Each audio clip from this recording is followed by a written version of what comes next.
Good morning, everybody. This meeting is called to order. Mr. Troman, any public comment? No, sir. No public comment. I now turn the commission hearing over to Mr. Connett. Commissioner Connett to preside over items 3 through 8.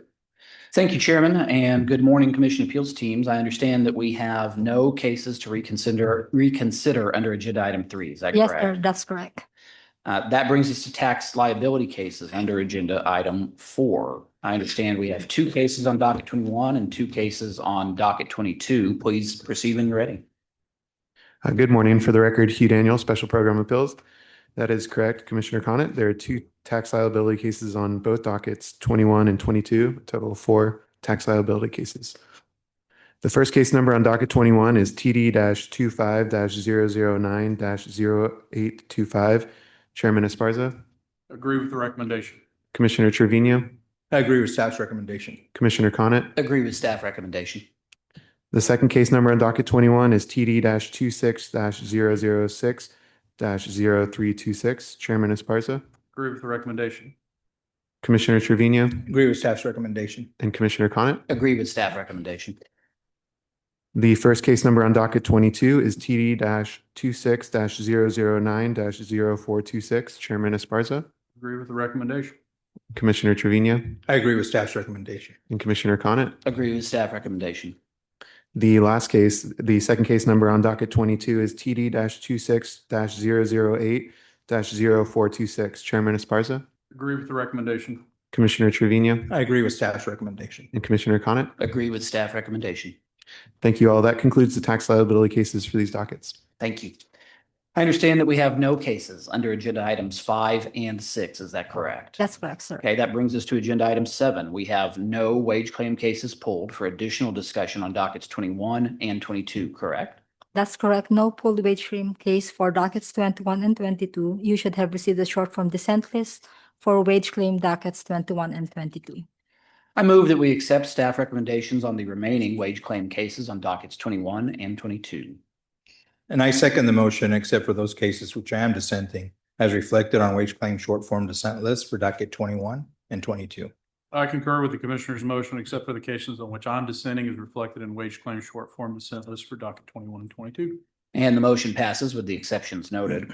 That brings us to agenda item 8 and the consideration of unemployment insurance cases on dockets 21 and 22. Please proceed when you're ready. Yes. Case number 3716203, Chairman Esparza. The AT decision should be modified. The employer provided testimony at the rehearing that indicates its appeal was late due to technical problems with the electronic correspondence. The employer stated TWC provided guidance on how to remedy the issue, but nonetheless, the technical issue with the employer's password persisted. Since the employer was provided testimony that indicates it was prevented from accessing its electronic correspondence due to circumstances beyond its control, its appeal should be deemed timely. We should therefore modify the AT decision, timely employer appeal, resubmit. The decision should be affirmed. The charge liability decision was sent to the employer via electronic correspondence as they requested. The employer's assertion that they were unable to access their inbox is not persuasive, as it was not supported by the commission records. Additionally, even if the employer was unable to access their inbox, parties are required to monitor their inbox and inform the commission if they are unable to do so, which the employer did not do. Therefore, the employer's appeal should be dismissed as late.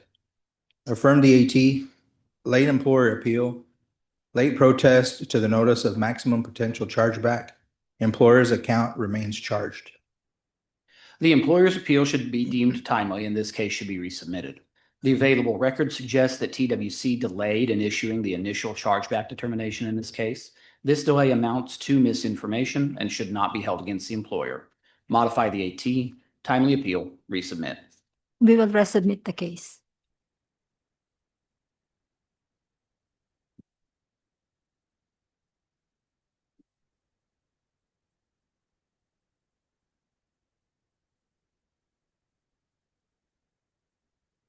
We have a majority vote to deem the employer appeal timely, but the rationale provided was different. So Also, I'll support Commissioner Conitt rationale. Okay, so the rationale would be TWC misinformation due to delay. Thank you. Case number 3774285, Chairman Esparza. The employer's CA appeal should be deemed timely because the employer provided credible and consistent testimony that the AT decision was not received until after the deadline, after the appeal deadline. As to the issue of chargeback, the employer stated that the claimant began as a full-time worker, but then requested to be switched to on-call. Since claimant was the party to make the request to go from full-time to on-call, he would have to be responsible for any subsequent periods of employment had the named employer been the last employer the claimant worked for prior to filing his claim for benefits. Accordingly, we should find the employer filed a timely CA appeal and reverse the AT decision, no chargeback. I do not disagree that the employer's appeal to the commission should be deemed timely. Regarding the issue of chargeback, the claimant had been working on call for over a year and was employed on an as-needed basis. Since the claimant did not know at the end of each assignment when further work would be available, the claimant was involuntarily separated for reasons other than misconduct at the end of each scheduled period of work. Therefore, the employer's account should remain charged. Deem the employer's CA appeal timely, affirm the AT, charge the employer's account. TWC precedent clearly states the claimant who is employed irregularly on an on-call as-needed basis, who does not know whether further work will be available at the conclusion of one day's work, is involuntarily separated at the conclusion of each period of employment. Modify the AT, timely commission appeal, chargeback. Short form dissent. Yes, sir.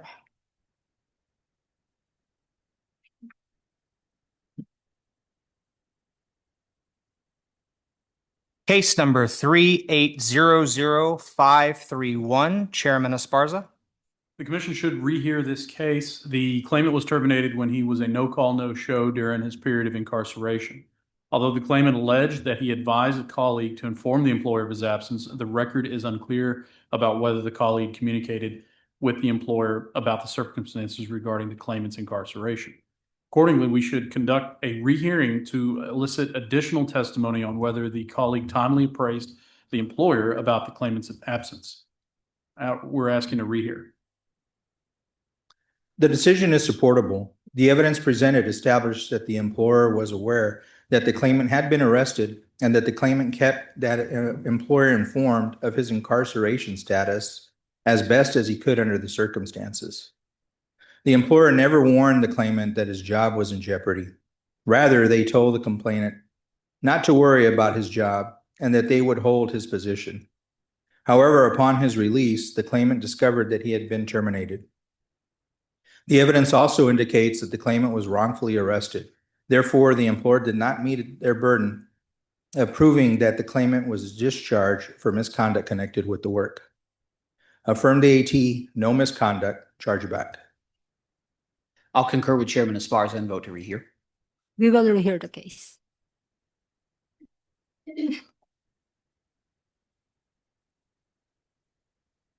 Case number 3806100, Chairman Esparza. The commission should rehear this case. First, I agree that the employer established a good cause for missing the AT2 hearing. Similarly, I do not contest that the claimant established good cause for missing the AT1 hearing. Concerning the job separation, the employer in their appeal to the commission stated that they had additional firsthand witnesses who could testify about the job separation. Since the employer's additional witness can provide relevant information about the final incident, we should rehear this case to question the employer's witness about the job separation. As such, the employer had good cause for its non-appearance. The claimant had good cause for his non-appearance. Rehear for testimony from the employer's firsthand witnesses. The decision should be affirmed. I agree that both parties established good cause for their failure to appear at prior hearings. Regarding the job separation issue, the claimant was discharged for insubordination for refusing to clean the owner's home. The owner's home was not the claimant's work location, and providing personal cleaning services for the owner was not part of his job duties. There was no evidence that the claimant was informed that he would be discharged for choosing not to perform tasks that were outside of his job duties. Therefore, the claimant was discharged for reasons other than misconduct connected with the work. Affirm the AT, employer established good cause for AT2. Claimant established good cause for AT1. No misconduct, chargeback. Good cause should be found for the employer's and claimant's non-appearances at AT2 and AT1, and this case should be reheard to develop the record on the claimant's termination. Additional evidence is needed to determine whether the claimant refused to perform his previously agreed upon duties. As such, a rehear should be held to obtain the employer's handbook, a legible copy of the claimant's job description, and any other testimony or evidence relevant to whether the claimant agreed to perform certain cleaning duties and to attend conventions, but refused to do so. Modify the AT. Employer established good cause for AT2. Claimant established good cause for AT1. Rehear.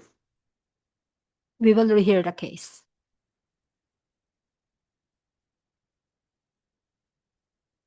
Case number 3808867, Chairman Esparza. The commission should rehear this case. Although the employer attempted to admit documentation relevant to the final incident, the AT did not allow the employer to submit the additional information. Since reviewing the employer's evidence is crucial to understand the nature of job separation, we should rehear this case to admit and review the employer's additional documentation. Rehear. The decision is not correct. The employer discharged the claimant because she was unable to meet the employer's performance expectations. The claimant was only employed for 2 months and performed the job to the best of her ability during her short period of employment. The employer did not provide any evidence that the claimant was ever able to meet their expectations. Since the claimant was never able to meet the employer's performance standards, despite her best efforts, she was discharged for an inability to perform the job to the employer's satisfaction, which does not constitute misconduct connected with the work. Reverse the AT, no misconduct. This case should be reheard to cure evidentiary deficiencies. The hearing officer failed to submit the employer's relevant evidence into the record. Moreover, the hearing officer did not question the claimant about the final incident that took place on July 16 and 17 of 2024. During the rehear, we should also question the employer on whether it can submit the policies the claimant allegedly violated into evidence. Rehear. We will rehear the case.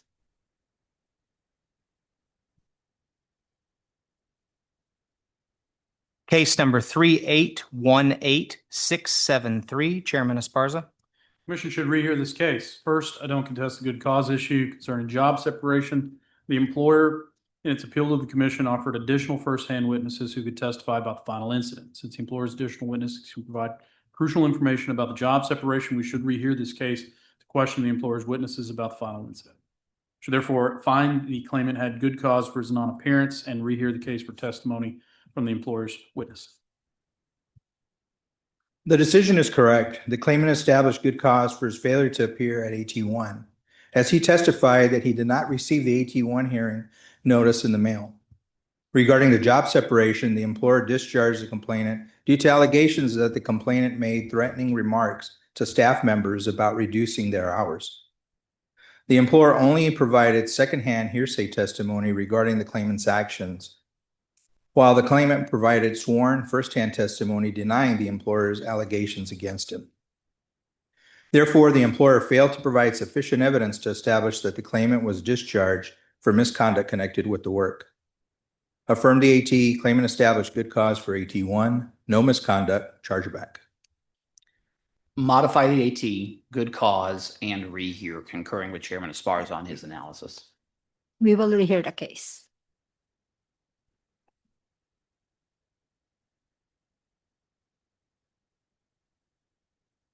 Case number 3823300, Chairman Esparza.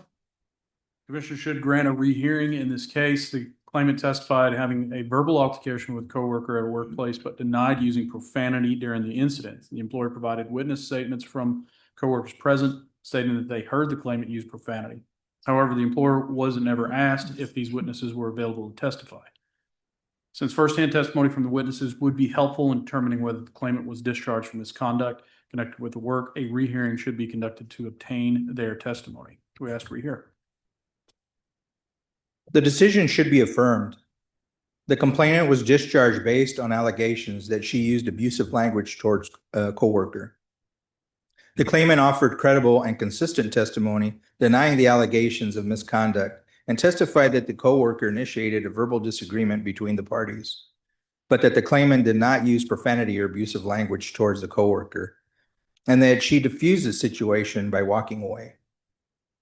The employer did not provide or offer any firsthand testimony to support their allegations.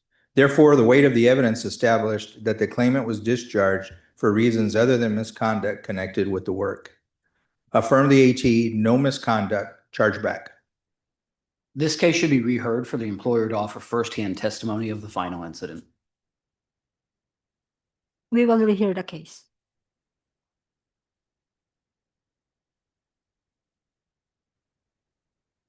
Case number 3828062, Chairman Esparza. The AT decision should be reversed. Claimant denied disclosing confidential information during a conversation with a customer in a fact-finding statement. However, since the claimant failed to attend the AT hearing, his denial was not in the form of testimony taken under oath and subject to cross-examination. On the other hand, the employer's warehouse manager testified that the customer told him of the disclosure by the claimant and that the customer knew the confidential information at issue. Because the claimant failed to provide firsthand testimony denying the disclosure, the employer's secondhand testimony has met the burden to establish that the claimant engaged in misconduct connected with the work. We should therefore reverse the AT decision, misconduct, no chargeback, adequate employer response. The decision is correct. The employer discharged the claimant based on allegations that he improperly disclosed confidential information. The employer only provided secondhand hearsay testimony regarding the alleged conduct. When providing his initial statements to the claims examiner, the claimant denied the employer's allegations that he disclosed any confidential information. Since the employer's allegations were not supported by any direct evidence, and the claimant denied any wrongdoing, the employer failed to meet their burden to establish that the claimant was discharged for misconduct connected with the work. Affirm the AT, no misconduct, chargeback. The claimant should be disqualified. Although the employer provided hearsay testimony of the final incident, the claimant provided no sworn rebuttal of the employer's assertions. Moreover, the employer provided multiple prior warnings documenting that the claimant had a pattern of insubordination. Modify the AT, misconduct, no chargeback, adequate employer response. Short form dissent, ma'am. Yes, sir.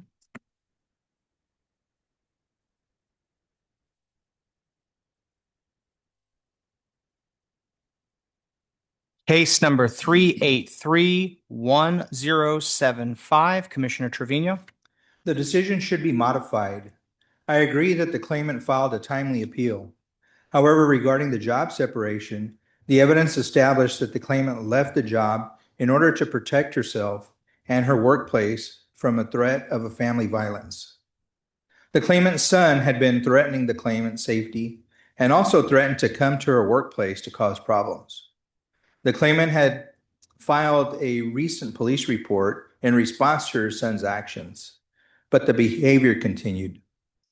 Therefore, the claimant left the job and moved to church housing in another area to get away from her son. Since the claimant left the job to protect herself from family violence, she should not be disqualified under Section 207.046 of the Act. Modify the AT, timely claimant appeal, no voluntary leaving. In the alternative, this case should be reheard in order to further develop the record on the claimant's need to leave the job and her home in order to protect herself from her family violence situation. We should affirm the AT decision. First, I don't contest the timeliness of the claimant's appeal.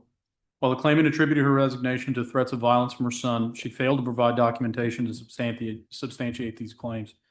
Furthermore, the record does not support her assertion that the circumstances surrounding her separation were urgent, compelling, and necessary so as to make the separation involuntary. Notably, the claimant's son, on or about the time of her separation, was incarcerated, indicating that he did not pose an immediate risk to her well-being. Since the record suggests that the claimant quit for personal reasons unrelated to work, we should affirm the AT decision. Timely claimant appeal, voluntary leaving employer is not a party of interest. We should find that the claimant filed a timely appeal. Moreover, the claimant was involuntarily separated from employment under section 207.0462 to protect herself from family violence or stalking as substantiated by a police incident report and documented threats. The record demonstrates that the claimant's son engaged in a pattern of threats and harassment that placed the claimant in reasonable fear of imminent physical harm given his history of violence toward her. Furthermore, the employer provided testimony on the claimant's behalf to corroborate that the claimant left the workplace due to family violence.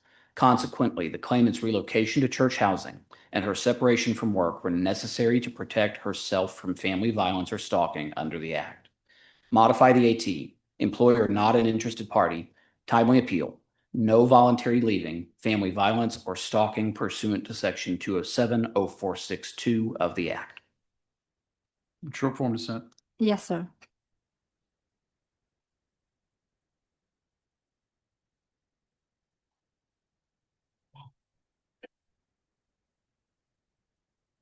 Case number 3831384, Commissioner Trevino.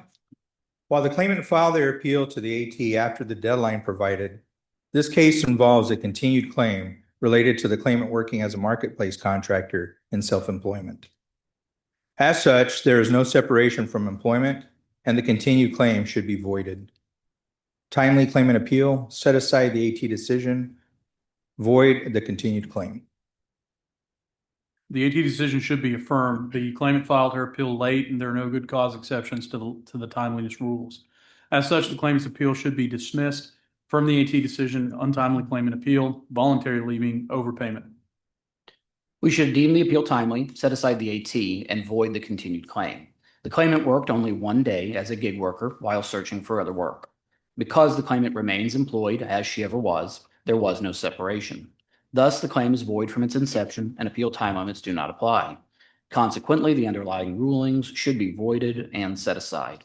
Set aside the AT, timely appeal, void the continued claim. Short form dissent. Yes, sir.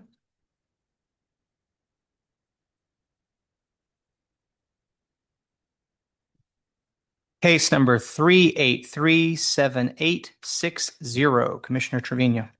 The decision is not supportable. The employer discharged the claimant by giving her the choice to either work through the day or through the end of the week, giving the complainant the reasonable impression that she had been discharged.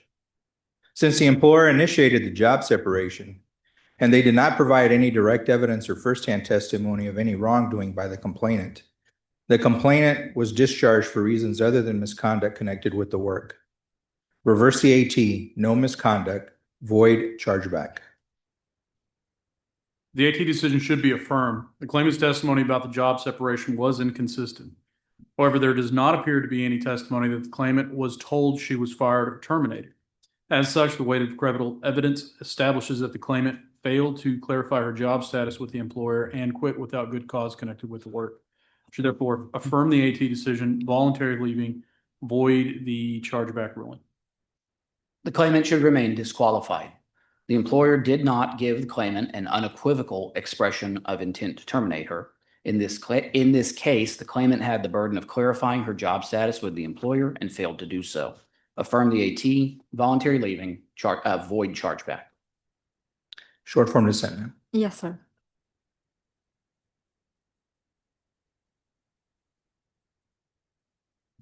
Case number 3920920, Commissioner Trevino.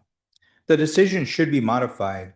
Regarding the timeliness of the complainant's appeal, the determinations were issued well after the end of the claimant's PUA claim. Therefore, the Commission's delay in issuing the determinations constitutes Commission misinformation sufficient to deem the appeal timely. Regarding the merits, I do not contest that the claimant has not provided the requested proof of employment. However, the complainant last filed payment request on this claim on June 1st of 2021, and the PUA program ended on June 26th of 2021. Yet the notice to provide proof of employment was not sent to the claimant until 2 years later, on July 22nd of 2023. Therefore, the complainant's belief that her business with the commission had already concluded was reasonable. And since the overpayment in this case was created by commission's failure to act in a timely manner in issuing the notice to provide proof of employment, the overpayment should be waived. Modify the AT, timely claimant appeal, and eligible for PUA beginning 12/27 of 20. Overpayment, grant waiver. The AT decision should be modified. I don't contest the timeliness issue. As to eligibility for PUA, the claimant failed to submit proof of employment. As such, the claimant is not eligible for PUA benefits. Since the claimant received benefits to which she was not entitled, she is liable for corresponding overpayment. Regarding waiver of the overpayment, the claimant should not be granted a waiver since she is responsible for the creation of the overpayment. Should therefore modify the AT decision, timely claimant appeal, PUA not eligible beginning December 27th, 2020, overpayment, deny waiver. We should deem the appeal timely, but affirm the underlying PUA, overpayment, and waiver determinations. In the interest of fraud deterrence, it was not unreasonable for TWC to ask for employment verification. Modify the AT, timely appeal, claimant not eligible for PUA benefits, overpayment, waiver denied. Short form dissent, ma'am. Yes, sir.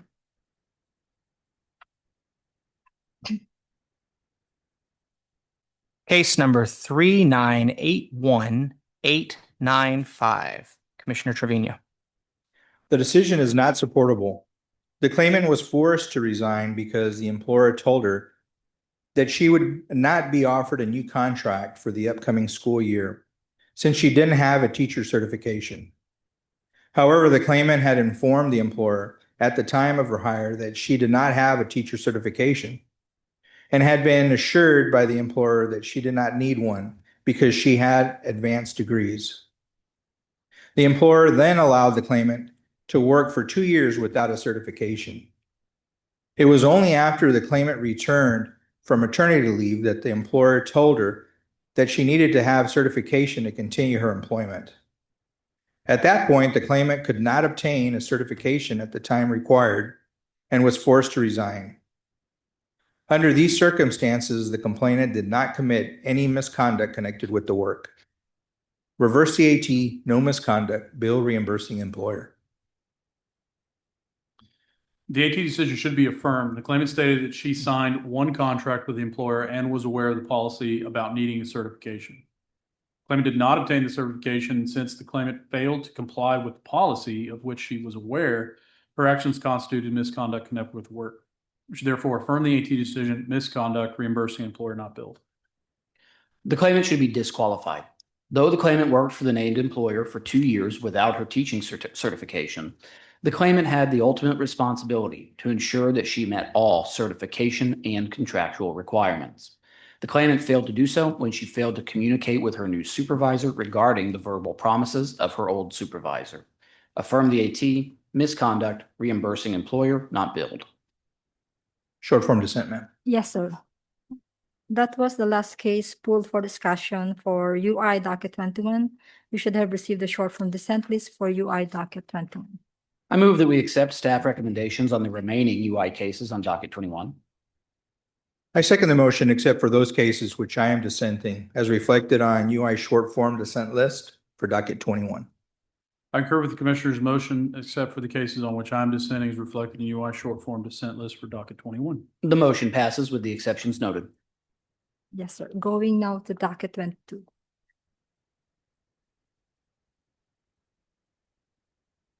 Case number 3510898. Commissioner Trevino. The claimant's CA appeal should be deemed timely and the case should be remanded to the AT. Although the claimant's appeal to the commission was filed beyond the deadline of the AT's order of dismissal decision, the decision was both made in error as the claimant had filed a timely appeal to the initial determination and not issued in a reasonable time frame, as it took nearly 4 years for the AT to issue the decision. The claimant should not be bound to the timeliness requirements that are tied to an incorrect decision that the AT delayed in issuing for several years. Since the claimant's CA appeal was impacted by what amounts to commission misinformation, her appeal should be deemed timely and the case remanded to the AT for a hearing on the merits. Deem the complainant's CA timely, remand. The claimant's CA appeal should be dismissed. The claimant filed her appeal to the commission beyond the applicable deadline to be considered timely, and there are no good cause exceptions to the timeliness rules. We should therefore dismiss the claimant's CA appeal and leave the underlying decision in full force and effect. Untimely claimant appeal, overpayment. The claimant's appeal should be deemed timely, and this case should be remanded. The claimant's CA appeal should be deemed timely due to the excessive TWC delay in this case. The claimant's AT appeal should be deemed timely because the AT erred in finding that this appeal was filed past the deadline.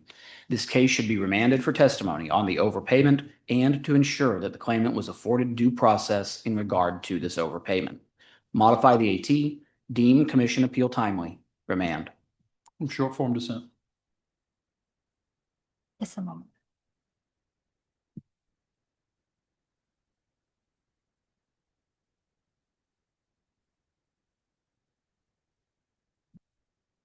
We have a majority vote to deem CA timely, but we have not achieved a majority vote as to the timeliness of the AT appeal. I'll concur with Commissioner Trevino on that. Thank you. Okay, we have a majority vote to deem CA appeal timely and remand to the AT for timeliness hearing and Yes, merits. I'll concur on that. Thank you. Yes, sir. And just for the record, you have a short from dissent, Commissioner, Chairman Sparsa. Okay, thank you.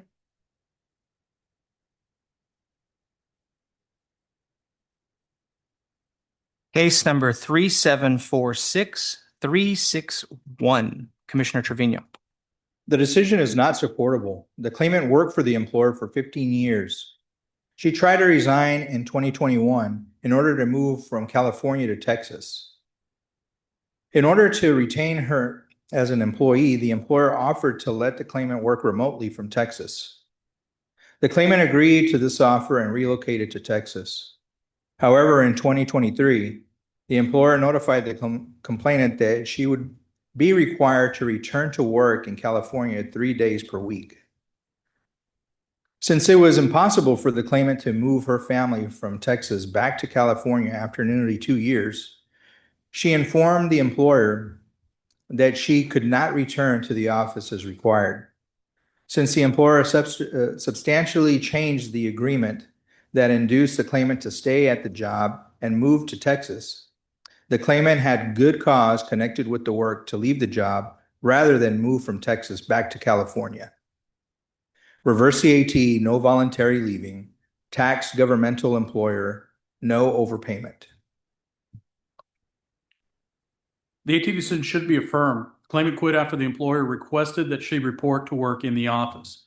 The claimant signed an agreement to return to work if the office requested, and there was continuing work available had she had chosen to stay. Because the claimant resigned instead of returning to work in the office as agreed upon, the claimant voluntarily left without good cause connected with the work.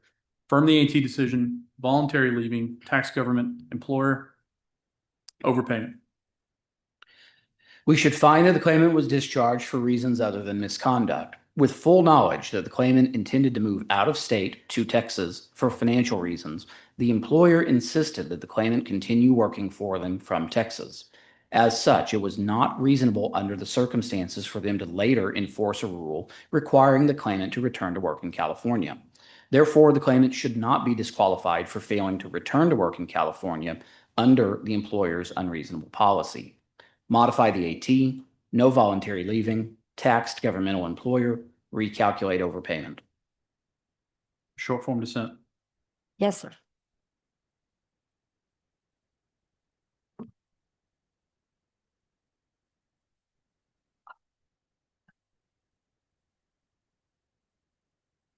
We have a majority vote that the claimant leave for good cause connected with the work and tax governmental employer, But as to overpayment, Commissioner Trevino voted no overpayment, and Commissioner Conant voted recalculate overpayment.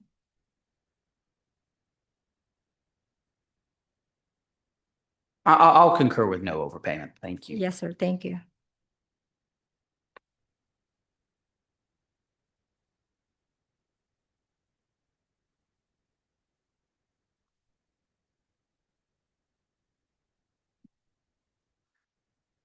Case number 3781621, Commissioner Trevino. Oh, I'm sorry. I'll go. Chairman Esparza. Okay, thank you. The commission should rehear this case. First, I don't contest the good cause issue. Concerning the job separation, the employer in their appeal to the commission stated that they had additional firsthand witnesses who could testify about the job separation.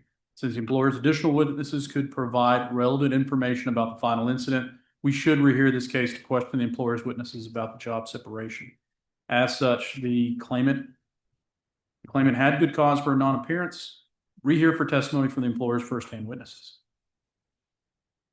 The decision should be affirmed. Regarding the good cause issue, the complainant established good cause for missing AT1, as she did not receive the hearing notice.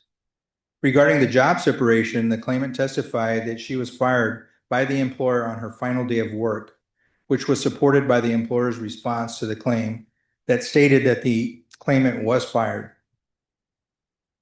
The employer's testimony that the claimant quit was not persuasive, as it is inconsistent with their prior statements and based solely on testimony that the claimant walked away without stating the intention to quit, while the claimant credibly testified that she was discharged during a conversation in which she was being accused of attempting to make personal sales to clients. However, the employer provided no firsthand testimony in support of these allegations, while the claimant denied the allegations and submitted unsworn statements to the clients to support their testimony. Therefore, the weight of the evidence established that the claimant was discharged for reasons other than misconduct connected with the work. Affirm the AT, claimant established good cause for AT1, no misconduct, chargeback. I do not contest the good cause determination, as the claimant testified that she did not receive the AT1 hearing packet. The merits of this case should be reheard to question the parties on whether they can provide firsthand witness testimony to support or rebut the allegation that the claimant promoted her personal services while working for the named employer. Modify the AT, good cause, rehear. We will rehear the case.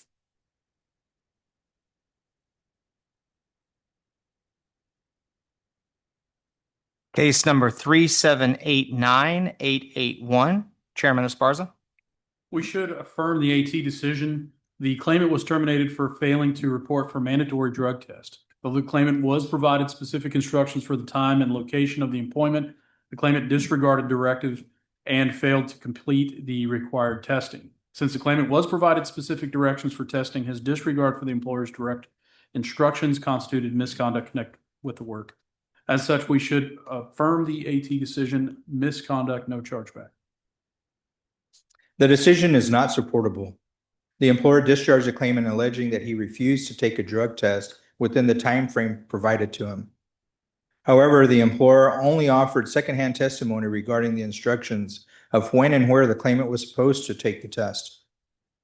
The claimant gave credible firsthand testimony that he complied with the employer's instructions by going to the testing facility provided to him by the employer before the given deadline, but the facility was not accepting walk-in patients when he arrived, so he was not allowed to take the test. Since the weight of the evidence established that the claimant's inability to complete the drug test was a matter beyond his control, the employer failed to establish that the claimant's actions were misconduct connected with the work. Reverse the AT, no misconduct, chargeback. This case should be reheard. While it would have been reasonable to instruct the claimant to go immediately to the closest drug testing facility, the employer failed to present enough evidence to rebut the claimant's testimony that he was permitted to follow the more lax instructions articulated in the drug testing paperwork he was provided. As such, the case should be reheard to give the employer the opportunity to meet their burden of proof. Rehear for the employer's firsthand testimony instructing the claimant to report immediately to the drug testing facility located closest to the employer. I'll concur with Commissioner Connett. We will rehear the case.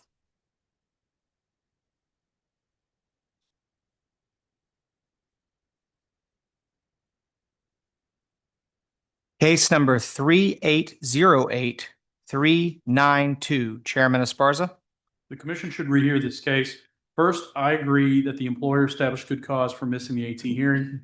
Concerning job separation, the claimant quit when he was questioned about watching videos on his phone during work hours. Although the employer attempted to provide video evidence of the final incident, the video was unable to upload for review.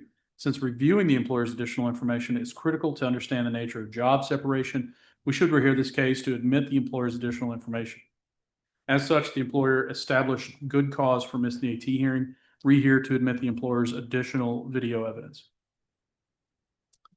The decision is correct. First, I agree that the employer established good cause for its failure to appear at AT1 since they did not receive the hearing notice.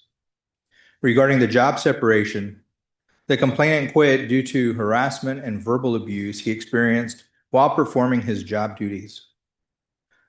The complainant testified that his manager directed profanity towards him on a daily basis and that he escalated his concerns by complaining to management. However, the employer failed to resolve the complainant's concerns. Since the complainant escalated his concerns to management and these issues were not resolved, the complainant established good cause connected with the work to quit due to the continued harassment that he experienced while working at the job. Affirmed the AT, employer had good cause for AT1, no voluntary leaving, chargeback. I'll concur with Chairman Esparza on his vote and rationale. We will rehear the case.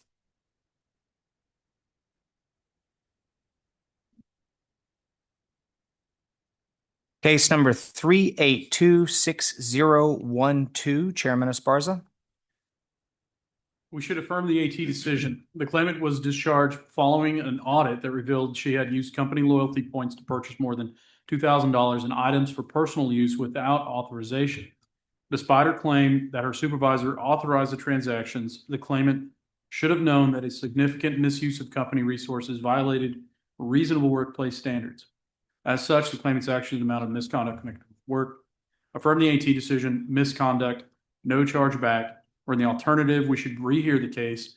The employer alleged that the claimant was aware and signed the employer's policy which prohibited the use of company resources for personal gain. Since reviewing the employer's policy would provide more information on whether the claimant knew or should have known that her actions could lead to discharge, we should rehear the case to review the employer's policy. Rehear in the alternative. The decision is not supportable. The evidence presented established that the claimant had received permission from her former supervisor to use her loyalty points to purchase items and that other employees had done the same thing. While the employer contends that the complainant did not have permission and that her actions violated policy, they did not provide any evidence to show that the claimant was informed that she did not have permission to purchase items with loyalty points or that any specific policy covered this matter. Therefore, the employer did not meet its burden of proving that the claimant was discharged for misconduct connected with the work. Reverse the AT, no misconduct, chargeback. We should disqualify the claimant. The claimant's neglect in purchasing and taking home $2,000 worth of items on the company card jeopardized the employer's property interests.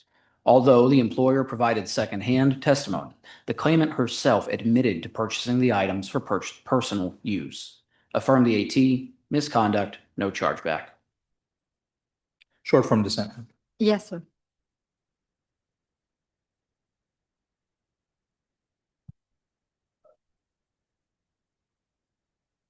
Case number 3834727, Chairman Esparza.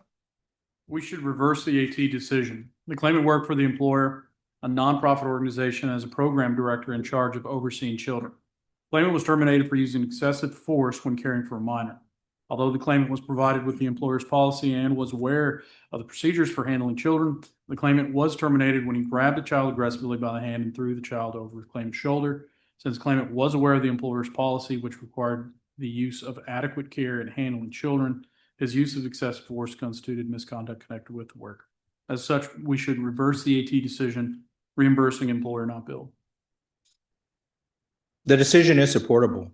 While the evidence indicates that the claimant did grab and carry the child attending to the employer's camp program, he only did so because the child had run out of the building and into the parking lot. When the child refused to return to the building, the complainant carried the child back to protect the child from immediate danger. Since it appears that the claimant's actions were justified under the circumstances, his separation was not for misconduct connected with the work. Accordingly, the employer's account was subject to being billed for benefits paid to the claimant. Affirm the AT, bill reimbursing employer. The employer's account should be protected from billing. Reverse the AT, reimbursing employer not billed, adequate employer response.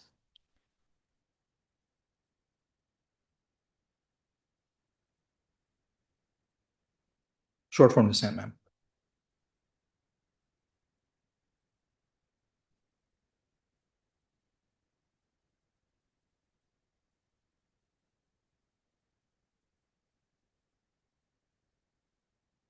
We have a majority vote of reimbursing employer not billed. And AR is not an issue in this case, so. We can just disregard that comment or Okay. vote. Thank you. Thank you.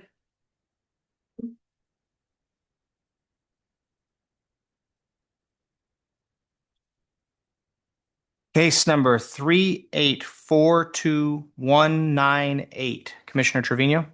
The decision is not correct.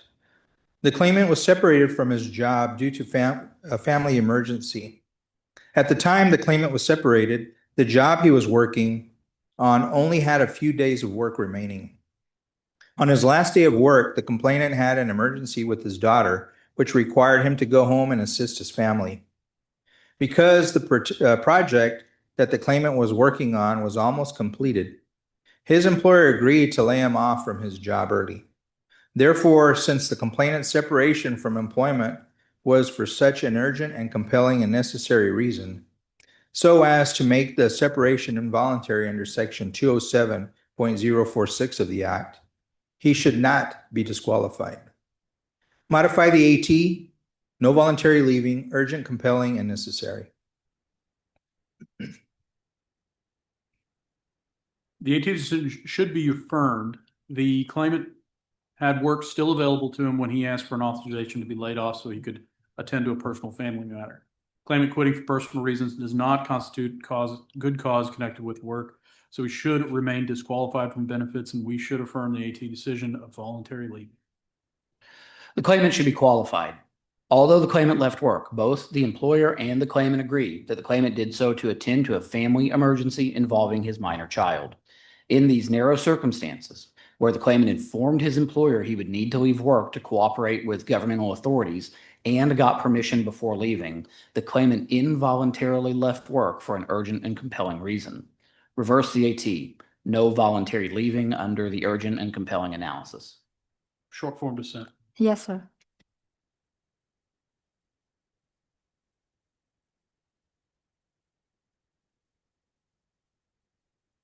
Case number 3842411. Commissioner Trevino? The AT decision should be reversed. Whether the separation is seen as a discharge or a voluntary quit. The complainant testified that her seasonal job with the employer ended and that she was not offered any additional work. The employer agreed that the claimant's seasonal position ended. Commission precedents related to the student summer employment do not apply to this case, as the claimant was not a student working under such a program between school sessions. Since the claimant's seasonal job ended and she was not offered additional work, the claimant was laid off due to a lack of work and not for misconduct connected with the work. Reverse the AT, no misconduct, no overpayment. However, since the employer testified that some continuing work was available to the complainant, the separation could be considered a quit. The employer testified that the continuing work would have been part-time, paying $15 per hour, while the complainant had been working full-time for $850 per week.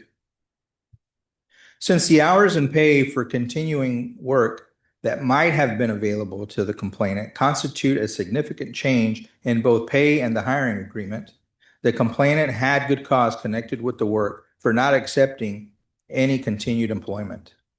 Reverse the AT, no voluntary leaving, no overpayment. The AT decision should be affirmed. The claimant was informed on her hiring date that her contract would end on August 9th, 2024. Because the claimant's job was not slated to continue beyond the agreed period, the employer did not offer to extend the same position. She voluntarily quit without good cause connected with the work. Affirm the AT decision, voluntary leaving, overpayment. Affirm the AT, voluntary leaving, overpayment, and concur with Chairman Esparza on analysis. Short form dissent, ma'am. Yes, sir.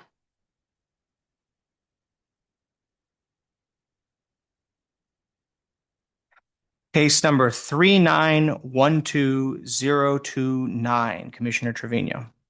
The AT decision should be reversed. The complainant was qualified on her initial claim and had a maximum wage demand of $30,551.04 per year. However, the complainant accepted this job with the employer, even though it only paid $1,000 every 2 weeks, or $26,000 per year, and thus did not meet her maximum wage demand. After a week of work, the claimant was not being trained properly by the employer and was not being provided with the necessary tools to perform her job, so the claimant resigned. Since the claimant was receiving UI benefits at the time that she took the job, she worked for less than 4 weeks, and the job did not meet her maximum wage demand and therefore did not constitute suitable work, and the claimant had good cause connected with the work to quit under Section 207.045G1. Reverse the AT, no voluntary leaving. We should affirm the AT decision. The weight of the evidence establishes that the claimant left her job for personal reasons without giving the employer an opportunity to address any of her alleged concerns. As a result, the claimant quit without good cause connected with the work. We should therefore affirm the AT decision, voluntary leaving. The claimant should remain disqualified for voluntary leaving because neither of the excuses she gave for quitting amount to good cause. The claimant did not present any evidence to prove that the work was unsuitable. As such, we should find that the claimant voluntarily left her position without work-connected good cause. Affirm the AT, voluntary leaving. Short form dissent, ma'am. Yes, sir. That was the last case pulled for discussion on UI cases for docket 22. You should have received the short form dissent list for UI docket 22. I move that we accept staff recommendations on the remaining UI cases on docket 22. And I second the motion except for those cases which I am dissenting as reflected on UI short form dissent list for docket 22. I concur with the commissioner's motion, except for the cases in which I'm dissenting is reflected in UI short form dissent list for docket 22. The motion passes with the exceptions noted. And that concludes our work on agenda items 3 through 8. Chairman Esparza, I pass the meeting back over to you. Thank you, Commissioner. We'll go ahead and pause for the shuffle before going on to item 9. Thank y'all.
We got Reed, we got one. I think we got everybody we need here.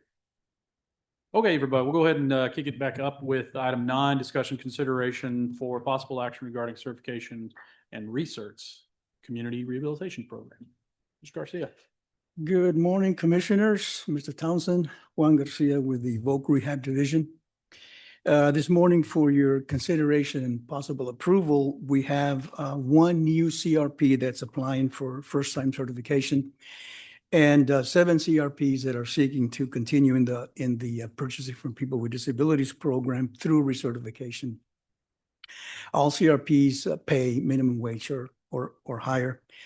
The new CRP is Inspirit Tech Inc. In Killeen. The 7 CRPs that are recertifying are A Brother's Keeper in Arlington, Heart of Texas Goodwill in Waco, HIP Healthy Innovative Processes in San Antonio, Oak Creek Day Rehabilitation Vocational Center in Lovekin, Vocational Opportunity Center of Northeast Texas in Mount Pleasant, Work Services Corporation in Wichita Falls, and the Austin State Supported Living Center in Austin. Staff recommends certifying the one new CRP and recertifying 7 existing CRPs. With that, I can answer any questions you might have. Very good. Commissioners, any comments or questions? Nothing here. None here. Thank you. Is there a motion? Chairman, I move that we approve the certification and recertifications of the following community rehabilitation programs for participation in the Purchasing from People with Disabilities program as recommended today by staff. The certification of Inspired Tech Incorporated, the recertification of A Brother's Keeper, Heart of Texas Goodwill, HIP Healthy Innovative Processes, Oak Creek Day Rehabilitation Vocational Center, Vocational Opportunity Center, Northeast Texas, Work Services Corporation, and Austin State Supported Living Center. I second the motion. I also vote yes. Motion passes. Thank you, Ron. Thank you. Agenda item 10, Reed, come on up. Agenda item 10 is regarding discussion, consideration, action for UI insurance, UI insurance establishes rules. Hey, good morning, Chairman Esparza, Commissioner Trevino, Commissioner Conant, and Mr. Townsend. For the record, I'm Reed O'Brien with the Office of General Counsel. Commissioners, before you today for your consideration are proposed amendments to Chapter 815, Unemployment Insurance. This rulemaking intends to codify a commission precedent that establishes good cause for a petitioner's failure to appear at a hearing due to a time zone discrepancy. Under this proposed rule, good cause is established if the petitioner attempts to participate in the hearing at the time specified in the hearing notice, but is late only because of the difference between their local time zone and the time zone listed on the notice. Staff recommends submitting the proposed rule for publication in the Texas Register for a 30-day public comment period. We also request the authority to make non-substantive changes and other changes necessary to comply with the Texas Register and Office of the Secretary of State publication requirements. That concludes my presentation. I'm available for any questions. Very good. Thanks, Reed. Commissioners, any comments or questions? Nothing here. No, thank you. Very good. Is there a motion? Chairman, I move that we approve the proposed amendments to 40 Texas Administrative Code, Chapter 815, Unemployment Insurance for publication for public comment, as recommended today by staff. I second that motion. Second, I also vote yes. Motion passes. Thank you, Reed. All right, thank you. Agenda item 11 regarding discussion, consideration, possible action regarding order to adopt program year 2026.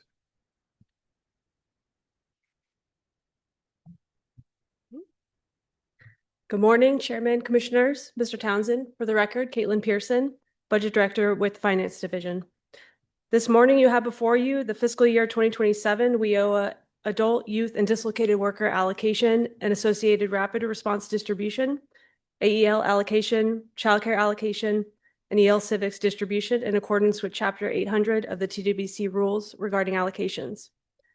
Using the Department of Labor WIOA state allotment and updated data factors, TWC will be allocating $186,578,217 in combined WIOA adult, youth, and dislocated worker funds, along with an additional $760,129 in rapid response funding and $978,035 in small board funding. The combined allocation represents a decrease of 5.9% over the prior year allocation. The rapid response funding is equal to 1.25% of the statewide dislocated worker allotment, the same as fiscal year 2026. For childcare, TWC will be allocating $1,436,426,444. This amount includes the required 2% quality funds for the local workforce areas. Also included in the packet is a 4% distribution of quality funds in the amount of $59,851,102, a mentor distribution of $32 million, and a board strategic planning funds distribution of $98,000. For adult education and literacy, TWC will be allocating $67,524,995.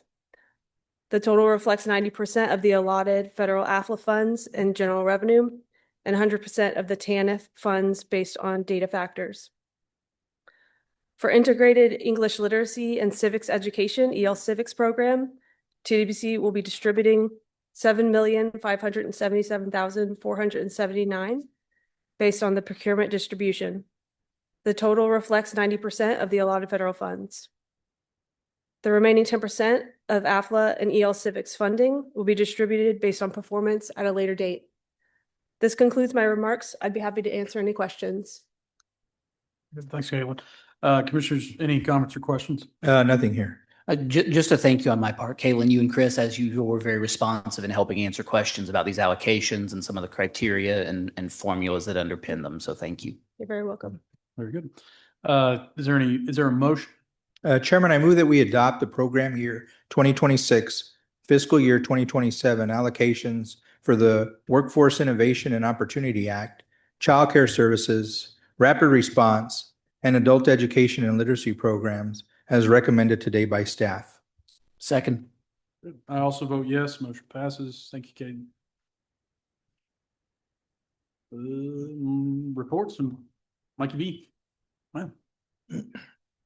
He doth have a report. All right. This better be good. No pressure. Good morning, Mr. Chairman, Commissioners. Mr. Townsend, for the record, Michael Brick, Governmental Relations. I want to give a quick update on a couple of legislative items for this week. This Thursday, TWC will testify before the House Committee on Public Health on the committee's interim charge related to the healthcare workforce shortages. Mariana Vega and Mary York will be testifying on behalf of TWC at that hearing. And then this Friday, the U.S. House Appropriations Subcommittee on Labor, Health and Human Services and Education will be marking up the fiscal year 2027 Labor, Health and Human Services and Education Appropriations title. We will, of course, keep your offices up to date as that appropriations title moves through the process. And that's it. I will be happy to answer any questions. Good report. Commissioners, any comments or questions from Mike? Nothing here. Thanks, Michael. Thanks, sirs. Thanks, Mike. Ran anything from the Executive Director's report? Good morning, Chairman, Commissioners. Yes, sir. I have a quick report to share with you this morning. There's a funding opportunity available for states. It's through the U.S. Department of Education. It's as a part of the Career Pathway Exploration Program. The initiative is to provide competitive grants to states to build their capacity to integrate career exploration into statewide career pathways and workforce readiness programs. Texas would, just like all states, would be potentially eligible for up to $9 million, be $3 million over 3 years. So it's a multi-year opportunity. We're currently exploring this opportunity. This became available, this announcement, I think, early part of May 12th or so, I believe. There's a deadline of June 9th, and there's coordination. There's only one applicant per state, so there have to be some coordination. But we're exploring that, and we'll be prepared to give you some additional information during your briefings, and if you'd like to have a little bit more insight into this funding opportunity. So it is an exciting opportunity, sounds like, and so we'll pursue it very quickly, of course. So, any concern with the quick turnaround of the deadline of June 9th? As far as I know, staff is. I've talked to Mary early this morning. I think we're all coordinating and with Okay. the fellow agencies and other folks to make sure that we are coordinated on this one. So, but it'll be aggressive, obviously. But Great, yeah, good opportunity. Good heads up. Commissioners, any comments or any questions for that? No. Randy? Thank you, Randy.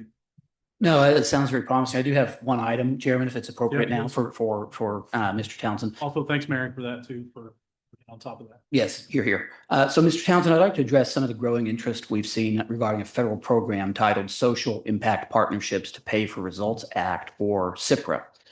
Stakeholders from various communities have sent in letters of support expressing interest in CIPRA's outcomes-based financing models, and they're asking that TWC apply to draw down federal funds.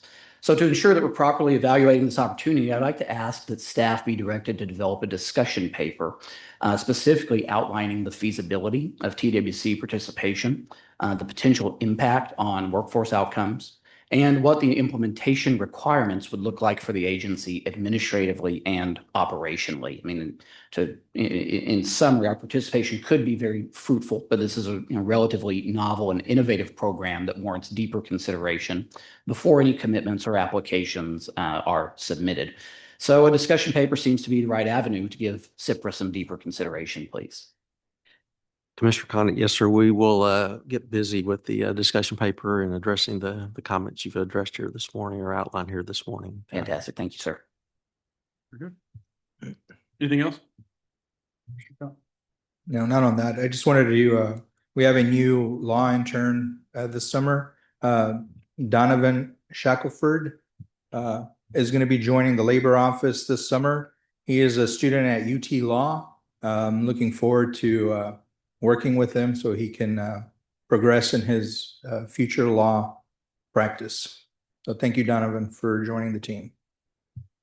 Awesome. And Chairman, if I may, Yeah, we've got two interns who I'd like to introduce this morning. First, Max Corbett, who's a rising 2L at the University of Mississippi School of Law. He has interests in public policy and administrative law. We're also fortunate to work this summer with Tristan Jones, who's a rising 3L at SMU Dedman School of Law. He has interest in civil litigation and public policy. So we're really excited to be working with them. Well, good. Well, I'll see you interns, and I'll reintroduce Nuhan, who was with us in the spring and decided to hang out with us for a little bit over the summertime to enjoy the great program. It's summertime. Glad you guys are scratching together interns, and you guys welcome aboard. Like I said, it's a time to kind of understand what the agency does and how it affects everyday Texans and how it works with other agencies and other government. Really recommend you ask questions, come out and just get involved with everything, and folks who are in and about offer a hand, and we appreciate all the agencies, or excuse me, all the divisions that are picking them up. But yeah, Nuhan, he's going to hang out with us. Nuhan Nopson, kind of all around good guy. We appreciate him coming back, and hopefully had a good little break between the semester, and he's at UT as well. So local guy. So thank you guys, everybody. I think that concludes. Is there a motion to adjourn? Chairman, I move to adjourn. Second. Motion's made and seconded. We're adjourned. Thank you, everybody.